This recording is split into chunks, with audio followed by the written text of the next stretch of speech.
नमस्कार दोस्तों, मैं हूं अतुल सिंह और आप देख रहे हैं इन्वेस्ट कर लो भाई चैनल, जहां हम समझते हैं बिजनेस की असली कहानी सिर्फ बैलेंस शीट की नहीं।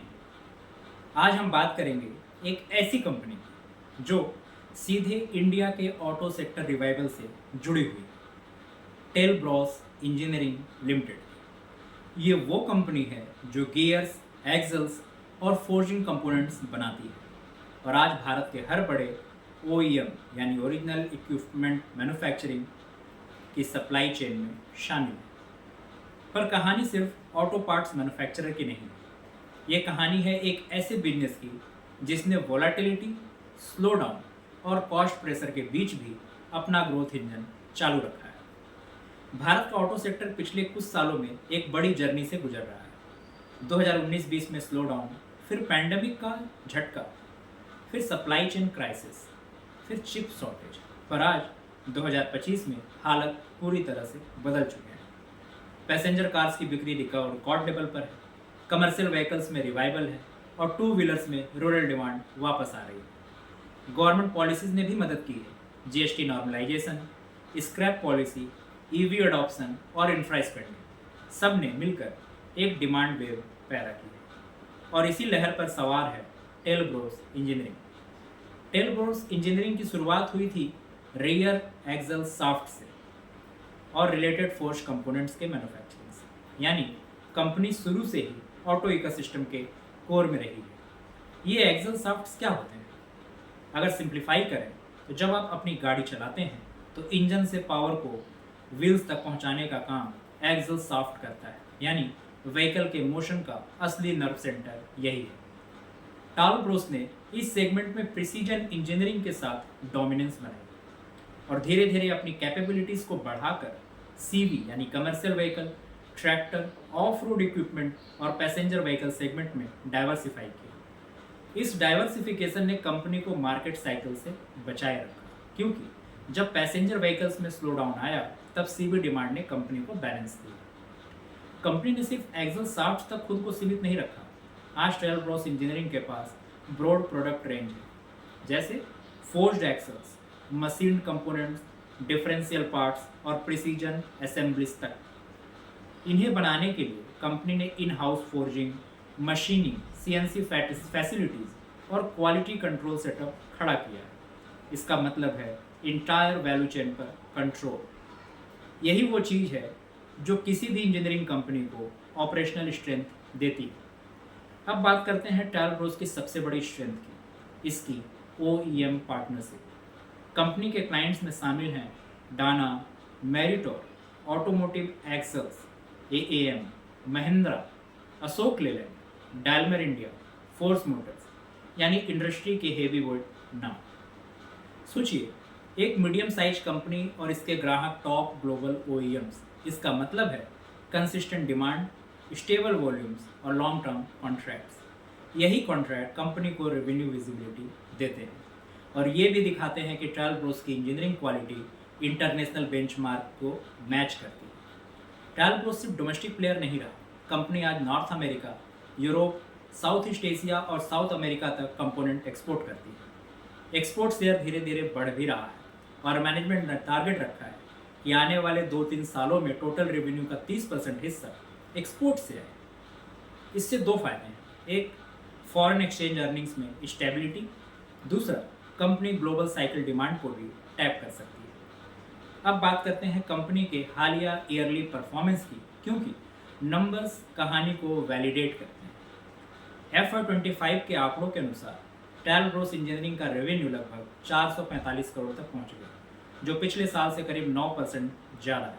लेकिन ऑपरेटिंग प्रॉफिट मार्जिन यानी OPM थोड़ा डिक्लाइन हुआ, 11% से घटकर लगभग 10%। कारण रॉ मटेरियल कॉस्ट में इन्फ्लेशन और एनर्जी प्राइसेस की वृद्धि।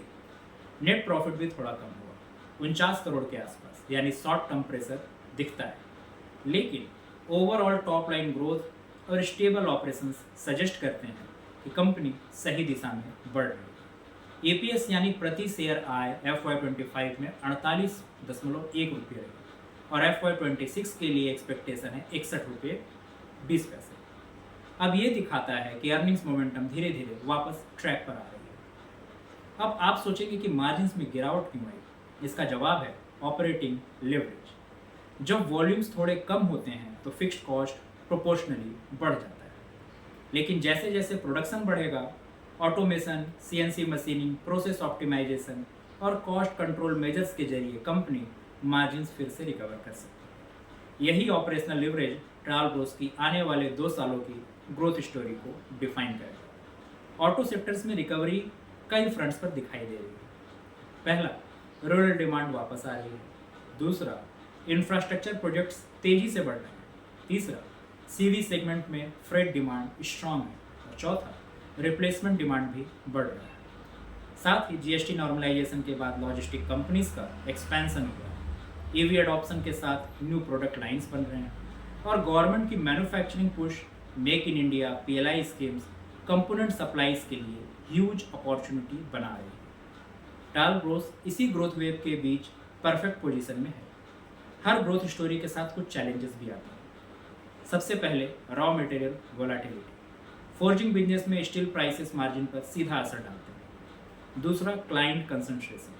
कंपनी के टॉप 4 से 5 क्लाइंट से बड़ा रेवेन्यू आता है, इसलिए डाइवर्सिफिकेशन पर कंपनी को लगातार काम करना होगा। तीसरा, टेक्नोलॉजी ट्रांजिशन।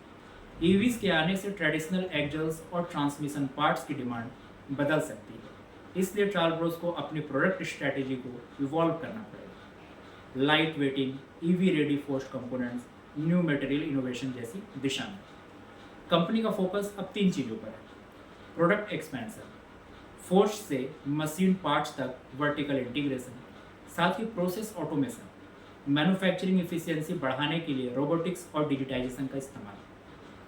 तीसरा, एक्सपोर्ट स्केलिंग, एग्जिस्टिंग क्लाइंट्स के साथ ग्लोबल कॉन्ट्रैक्ट्स को भी बढ़ाना। इसके अलावा रूरल इकोनॉमी और इंफ्रा स्पेंडिंग से सीवी डिमांड स्ट्रॉन्ग रहने वाली है, जो कंपनी के कोर प्रोडक्ट लाइन को सस्टेन करेगी। मैनेजमेंट के मुताबिक FY26 में company double digit growth achieve करने की स्थिति में है। अब बात करते हैं ट्रायल ब्रोस इंजीनियरिंग का मतलब क्या है। ट्रायल ब्रोस हमें एक ऐसी मिड कैप इंजीनियरिंग कंपनी दिखती है जिसने फोकस और पेशेंस के साथ बिजनेस बनाया है। इसकी ताकत है diverse client base, deep technical know how, export presence, साथ में कंजर्वेटिव बैलेंस शीट। लेकिन साथ ही मार्जिन प्रेशर और लिमिटेड स्केल अभी भी रियलिटी है। इसलिए अगर कोई इन्वेस्टर इसे लॉन्ग टर्म मैन्युफैक्चरिंग प्ले की तरह देखे तो ये कंपनी इंडियाज़ ऑटो रिकवरी से बेनिफिट लेने वाली लिस्ट में जरूर है। पर जैसा कि हम हमेशा कहते हैं, प्राइस टेम्पोररी होता है, प्रोसेस परमानेंट। अगर कंपनी कंसिस्टेंटली प्रोसेस इंप्रूव करती है तो प्राइस इवेंचुअली फॉलो करता है। ट्रायल ब्रोस यही फिलॉसफी दिखाती है, study, grounded, process driven growth. इस कंपनी ने एक ब्रॉडर सीख भी मिलती है कि मैन्युफैक्चरिंग एक्सीलेंस सिर्फ प्रोडक्ट नहीं, प्रोसेस की कहानी है। हर फोर्जिंग कंपनी में मशीन होती है, पर हर कंपनी में डिसिप्लिन और प्रिसीजन नहीं होता। ट्रायल ब्रोस की स्टोरी बताती है कि कैसे मीडियम साइज एंटरप्राइजेस भी ग्लोबल लेवल पर कम्पीट कर सकते हैं और वो फोकस करे क्वालिटी, एफिशिएंसी और कस्टमर ट्रस्ट पर। दोस्तों, ऑटो सेक्टर की ये रिकवरी सिर्फ कंपनीज की नहीं बल्कि इंडियाज़ मैन्युफैक्चरिंग स्पिरिट की कमबैक स्टोरी है। ट्रायल ब्रोस इंजीनियरिंग उसी स्पिरिट का हिस्सा है, जहां हर फोर्जिंग, हर एक्जल्स, हर गियर में छुपा है हमारे देश की ग्रोथ जर्नी का एक छोटा सा हिस्सा।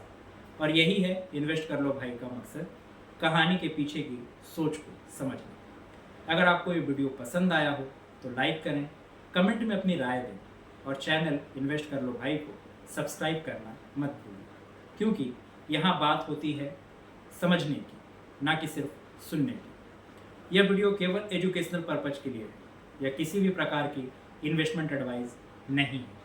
किसी भी निवेश निर्णय से पहले अपने फाइनेंशियल एडवाइजर से सलाह जरूर लें। सोचिए, समझिए और सीखते रहिए, क्योंकि इन्वेस्टिंग में जीत उसी की होती है जो सोच कर चलता है। धन्यवाद।